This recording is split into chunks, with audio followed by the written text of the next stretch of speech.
G'day guys, PBX here, I'm back, and my wife tells me I play way too many video games.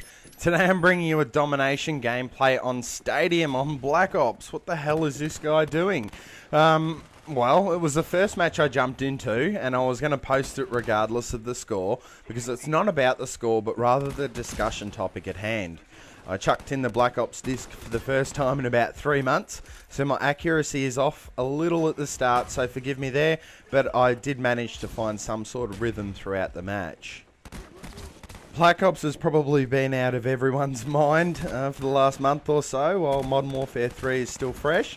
Unless, of course, some of you guys are still playing the fantastic mode Zombies.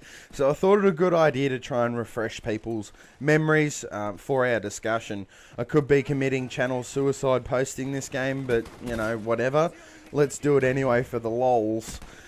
What I wanted to talk about today, I wanted to talk about the good and the bad between Modern Warfare 3 and Black Ops. Remember that I do play on the PS3, so this is where my viewpoint does come from. The first video will be a discussion about the maps and the differences between the map designs, because there is so much to talk about regarding them.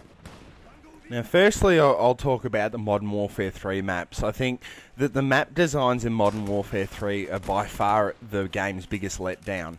I think game types like Domination have far too many maps that are unbalanced. And what I mean by that is that there's certain flags that you certainly don't want to have. To give you an example, the A flag on Mission and also on Baccarat are perfect examples of absolutely no balance. Call of Duty needs to bring back maps that allow more free movement and multiple play styles to excel. Maps like Strike, Crossfire, Countdown, Bog, Pipeline, Vacant, Ambush, the list goes on.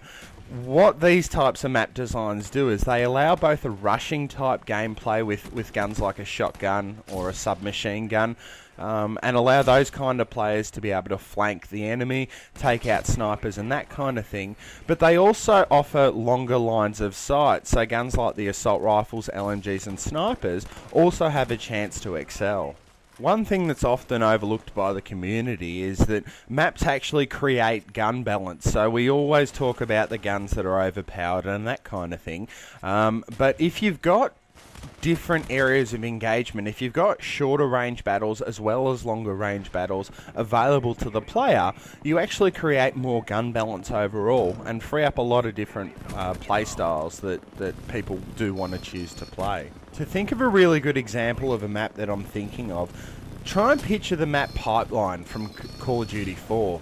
If you spawned right up the top where the vegetation area was, you had options galore. You could go to the left through the silo area. You could go to the right and try and get through one of those buildings. You could also go underground.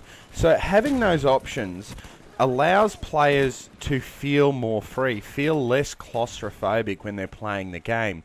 It also helps out if you're running in a team. So, I mean, if you're running in a team in Modern Warfare 3, all you really need to do is have one player guarding one side of the map and one player guarding the other. And to be honest, the rest of the players aren't really needed at all once the spawn lock is put into place. Whereas, I mean, again, using Pipeline as an example, you had multiple options to break a spawn trap. So I think that the maps need to go back towards that kind of design to allow players to play a little bit more freely, if you will. Use different guns and also remain competitive, even if, for example, they're only holding one flag in Domination. The majority of the maps in both Black Ops and Modern Warfare 3 were mostly 3-channel designs. What this means is that you had a main area of play and then you had one flank either side. I think Call of Duty maps need to have 6 or 7 different ways to break out of spawn locks. World at War did do this quite well with their maps also, although I only have very limited exposure to that particular Call of Duty. But games like Search and Destroy, Domination, Demolition, those kind of games will benefit most from this type of change in map design because it would give a player more options. Having some lines of sight that are quite long to allow the snipers to excel and have some shorter ones or some, you know, abstract ways to get out of the spawn, if you will give the guys that like to run the shotguns and like to run the SMGs a chance against those snipers.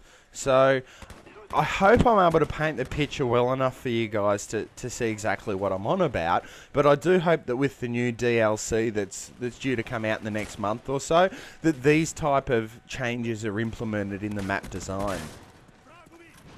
It's also my opinion that this type of map design will also eliminate problems of the game. By problems of the game, I mean things like people camping in buildings. So if you have several ways to get out of your spawn, you're going to want to try and take those routes. You're not forced to be choke pointed into a certain building. And I mean, what this encourages faster gameplay overall. Call of Duty's had a significant change over the last two versions of the game.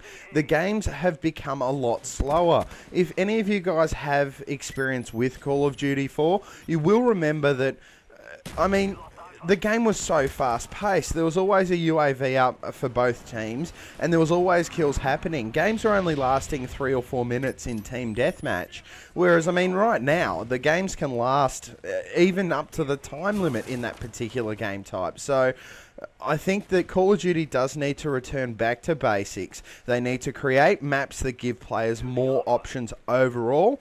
And what this is going to do is this is going to improve the game significantly. It's going to make it so much more fun to play, whether or not you're running solo or whether or not you're running in a full party.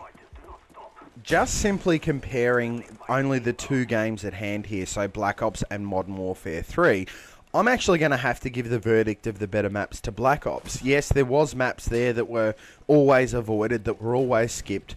But I mean, in Modern Warfare 3, is there very many maps that you'll actually vote that you want to play? I think the only one that's all that popular is Dome, and to be honest, I mean, Nuketown shits all over Dome as far as map design goes, as far as colour scheme goes, as far as variety of being able to play it goes. So, I mean, these are my opinions regarding it. Again, feel free to agree or disagree if you prefer. I don't really care either way. Let me know what you think in the comments below. Apart from that, I think the final score is going to be 40-something and something or other. Who really cares? It's Black Ops anyway. I do hope you've enjoyed the video. Remember to like and favourite the video if you do prefer, and subscribe for more content. The next discussion is going to be about the guns, difference between the two games. Thanks for watching, guys. See you next time.